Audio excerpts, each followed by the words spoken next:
क्या major differences है इसके बारे में बात कर लेते हैं। अच्छा भाई, अब देखो कुछ इस तरह का मामला है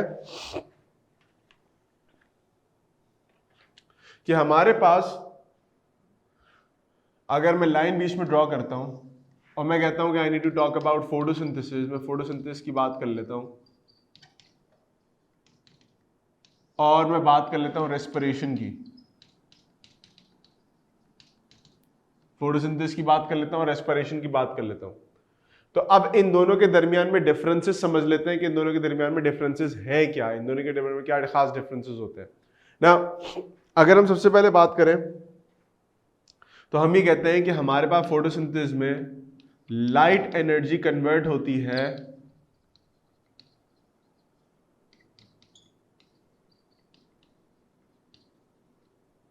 कन्वर्टेड इनटू केमिकल एनर्जी। ये पहला एक डिफरेंस है, यानी you are converting light energy into chemical energy, उसमें आप कन्वर्जन कर रहे होते हो। दूसरी चीज यहां पर होती है रेस्पिरेशन के अंदर जो इसके मुकाबले में है, वो ये है कि रेस्पिरेशन में जो केमिकल एनर्जी है, जो केमिकल एनर्जी है, it is converted into energy, वो यूजेबल एनर्जी की फॉर्म में आ जाती है। अब ये जो एनर्जी है हमारे पास, this can either be ATP या आपके पास NADH, तो chemical energy basically the carbohydrate जो आपने बनाया था, आप उसको ब्रेक डाउन करते हो, the food which is in the form of chemical energy, क्योंकि एनर्जी प्रोवाइड करता है ना फूड, तो फूड वो जो केमिकल एनर्जी है, केमिकल है, you are breaking it down and converting into free energy, जिसको आप यूटिलाइज कर सकते हो। ये तो पहला डिफरेंस हो गया दोनों का। Let's talk about the next difference. दूसरा डिफरेंस ये होता है कि हमारे पास फोटोसिंथेसिस वो सिर्फ क्लोरोफिल के अंदर होगा, और क्लोरोफिल जिन ऑर्गेनिजम्स में होगा उन्हीं में से भी काम हो सकता है, यानी क्लोरोफिल प्लांट्स के अंदर होता है, क्लोरोफिल एल्गी के अंदर होगा, या क्लोरोफिल जैसे pigment containing structures for example mesosomes bacteria के अंदर होंगे, तो वो ये काम कर सकते हैं। ठीक है, क्लोरोफिल पिगमेंट कहीं भी हो, यानी क्लोरोफिल आपके पास क्लोरोप्लास्ट के अंदर हो या मेम्ब्रेन्स के ऊपर हो, wherever that chlorophyll will be, उस जगह पे उस ऑर्गेनल से या उस सेल के अंदर ही से फोटोसिंथेसिस होगी, और कहीं नहीं हो सकती। और एनिमल्स में ना क्लोरोप्लास्ट है, ना नहीं क्लोरोफिल है, ना कुछ और इस तरह की चीजें, प्लास्टिड भी नहीं है, तो एनिमल्स में तो ये हो नहीं सकता। जबकि रेस्पिरेशन की बात करें तो occurs in all cell of the body, occurs in all cell of the body, body के सारे सेल्स के अंदर हो सकती है और होती है। अब इसके अंदर देखो, यहां पर आपके पास you require light source, light source is mandatory, light source is required. इस केस में क्या है, light source is not required, इसमें लाइट सोर्स की ऐसी जरूरत नहीं है। Moving on to point 4, point 4 भी बहुत इंपॉर्टेंट पॉइंट है। पॉइंट 4 इज व्हाट, इसके जो रिएक्टेंट्स हैं उसको लिख लेते हैं। इसके रिएक्टेंट्स में है पानी, इसका रिएक्टेंट है, ठीक हो गया। और इसके प्रोडक्ट्स की अगर मैं बात करूं तो इसके प्रोडक्ट्स में ऑक्सीजन प्लस, अच्छा पानी के साथ कार्बन डाइऑक्साइड इसके रिएक्टेंट्स है, ऑक्सीजन हो गई और ग्लूकोज हो गया, ये दोनों के दोनों इसके प्रोडक्ट है, ऑक्सीजन भी निकलेगी और ग्लूकोज भी निकलेगा। जबकि अगर मैं इस तरफ आता हूं तो मेरे पास यहां पर अगर मैं इसके रिएक्टेंट देखता हूं, यानी फोटोसिंथेसिस रेस्पिरेशन के रिएक्टेंट्स देखता हूं, तो मुझे पता चलता है इसके रिएक्टेंट्स के अंदर है ग्लूकोज,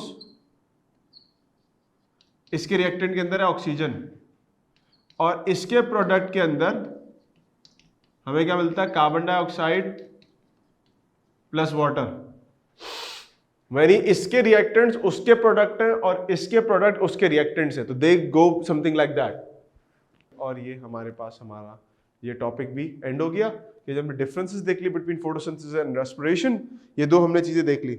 अब अगर मैं आपके लिए पूरी जिंदगी के लिए एक डायग्राम बना दूं कि जब कभी आप बायोएनर्जेटिक्स को पढ़ोगे तो आपके लिए बायोएनर्जेटिक्स की जो समरी है पूरे चैप्टर की, वो डायग्राम के थ्रू नजर आ जाए कि how are things synthesising and how is energy producing between all of these steps जो फोटोसिंथेसिस और रेस्पिरेशन होते आ रहे हैं।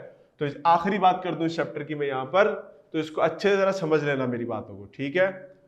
तो भाई देखो, सबसे पहले बनाने जा रहा हूं एक अदद क्लोरोप्लास्ट, ठीक है।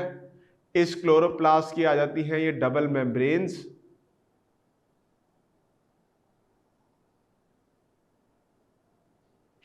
ये आ गई डबल मेम्ब्रेन क्लोरोप्लास्ट की। इस क्लोरोप्लास्ट की मेम्ब्रेन के अंदर हमारे पास लगे हुए हैं ये grana, thylakoid membrane, whatever you want to call it, ये आपके पास ये आ गया, ठीक है। ये इस तरह से आ गया। अब यहां पर मैं बनाने लगा हूं क्या, आपके पास आएगी लाइट एनर्जी,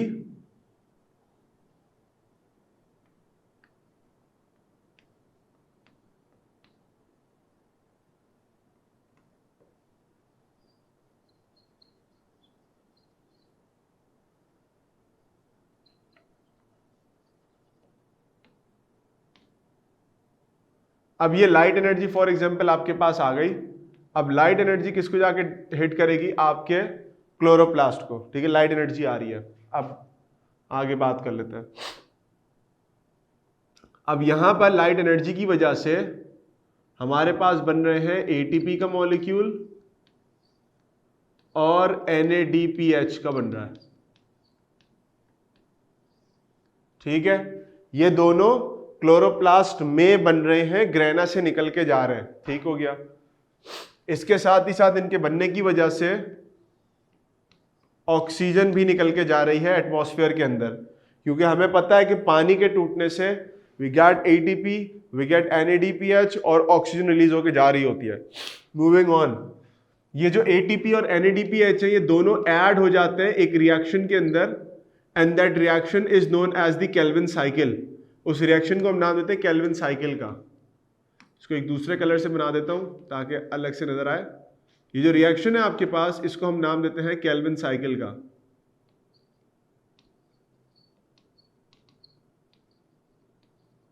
केल्विन साइकिल का, केल्विन साइकिल में ऐड हो रहा है carbon dioxide from the atmosphere, साथ ही साथ ATP NADPH भी आ रहे हैं और केल्विन साइकिल चल रही है।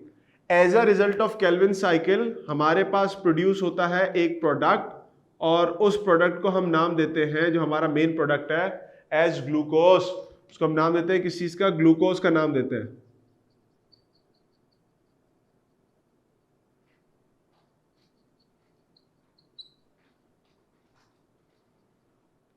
ये आपके पास बन गया। अब इसको हम नाम दे रहे हैं ग्लूकोज का,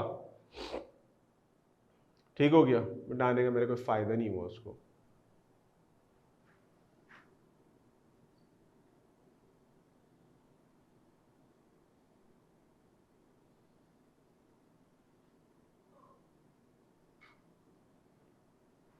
अच्छा भाई, अब हमारे पास यहां पर बन के आया है glucose. I am gonna right here glucose. ये पूरा रिएक्शन फोटोसिंथेसिस का है। लाइट एनर्जी आई, ग्रेना के ऊपर पड़ी, ATP NADPH बने, बाहर से कार्बन डाइऑक्साइड हो, यहाँ से ऑक्सीजन निकल गई, केल्विन साइकिल में गए, केल्विन साइकिल से आपके पास ग्लूकोज निकल के आ गया। Now we gonna start the respiration का स्टेप। अब रेस्पिरेशन के स्टेप में क्या होता है उसको भी देख लें। ये ग्लूकोज आपके पास जाएगा आगे, it will be converted into pyruvate. किसमें कन्वर्ट हो जाएगा, पाइरुवेट के अंदर। पाइरुवेट में कन्वर्ट होगा ग्लूकोज, ठीक है, पाइरुवेट में कन्वर्ट होगा। साथ ही साथ यहां पर आपके पास ATP भी निकलेगी और NADH का मॉलिक्यूल भी निकलेगा, दोनों निकल गए। अब ये पाइरुवेट से निकल के जाएगा आपके पास एक और मॉलिक्यूल के, एक और स्ट्रक्चर के अंदर, और उस स्ट्रक्चर को हम नाम देते हैं माइटोकॉन्ड्रिया का।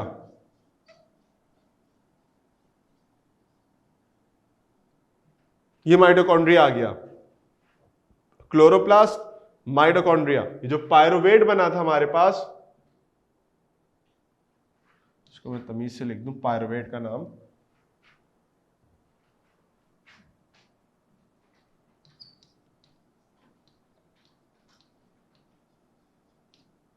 अब ये पाइरुवेट जो है ये एंटर होता है इनटू द माइटोकॉन्ड्रिया और ये कन्वर्ट हो जाता है कंपाउंड में। इस कंपाउंड को हम कहते हैं एसिटाइल को ए।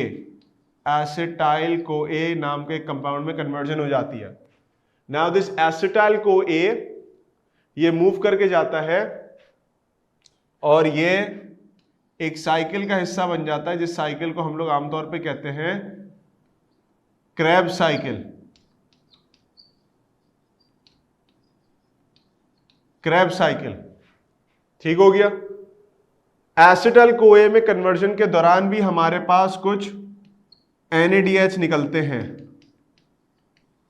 सर्कल में कर रहा हूं NADH और ATP। अब ये जब क्रेब्स साइकिल चलती है तो इस पूरे रिएक्शन के दौरान, अच्छा यहां पर सिर्फ NAD नहीं निकलता बल्कि साथ ही साथ आपके पास कार्बन डाइऑक्साइड भी निकलता है। कार्बन डाइऑक्साइड भी निकल रहा है। जब क्रेब्स साइकिल होती है तो क्रेब्स साइकिल में आपके पास ATP निकलता है,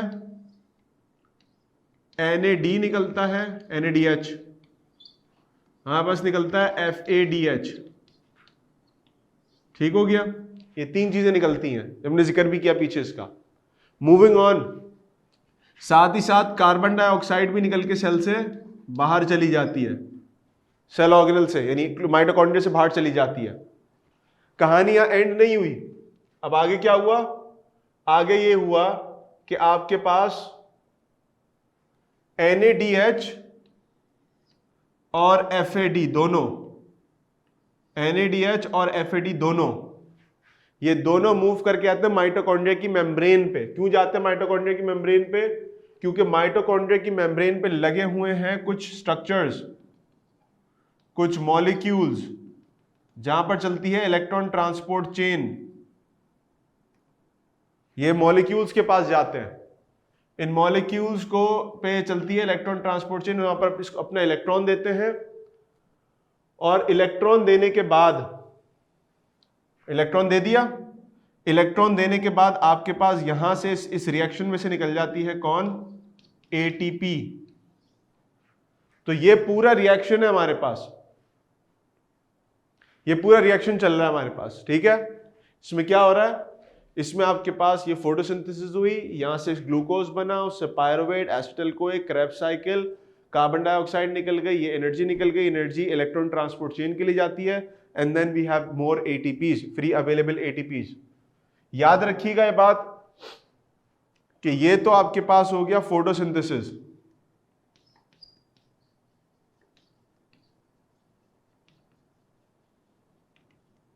ठीक है, और यहां से जितना भी पोर्शन आगे तक का जा रहा है, ये सारा क्या है? This is respiration. ये सारा क्या है? Cellular respiration. तो ये बीच का पोर्शन, इसको एक लाइन इसमें ड्रॉ कर लें कि आपको पता चल जाए कि इन दोनों में क्या डिफरेंस है। इस तस्वीर को अच्छे से समझ लेंगे, आपको सारा कनेक्शन, सारे लिंक समझ में आ जाएंगे, कौन सी किसके साथ लिंक होकर चल रही है। मेरी बात समझ में आ रही है यहां तक? तो ये समझाने के लिए बहुत अच्छी चीज है। और ये याद रखिएगा कि ये अगर अभी आपने समझ लिया, 9th में समझ ली, तो ये आपको फर्स्ट ईयर के अंदर भी इस्तेमाल में आएगी। और अगर आप एप्टीट्यूड टेस्ट देते हैं कभी आगे जाके मेडिकल कॉलेज वगैरह के लिए, तो ये तस्वीर अगर आपने समझी हुई है तो ये बस काफी है इस चैप्टर के लिए। इस चैप्टर में कुछ और समझने की जरूरत ही नहीं है। बस हाँ, इजाफा सिर्फ एक चीज का होगा, जब आप फर्स्ट ईयर में जाएंगे कि आपको यहां पर इनकी तादाद बतानी होगी कि कितने ATP बन रहे हैं, कितने NADPH बन रहे हैं। वो सिंपल होता है, वो तो नंबर्स डालने होते हैं, वो सारा मामला आपका क्लियर हो जाएगा। लेकिन this whole scenario remains the same. इसको में कोई फर्क नहीं आता हमारे पास, इस पूरे सिनेरियो में कोई फर्क नहीं आता, इस पूरी डायग्राम में कोई फर्क नहीं आता। तो इसको अच्छे समझ लिएगा। तो ये आखिरी टॉपिक था इस चैप्टर का। चैप्टर को मैं वाइंड अप करके अब नेक्स्ट चैप्टर की तरफ जा रहा हूं, और वाइंड अप भी ऐसे कर दिया कि हर अंदाज में आपको बात क्लियर हो जाएगी। ठीक हो गया। अब जरा आगे चलते हैं एक नए चैप्टर की तरफ।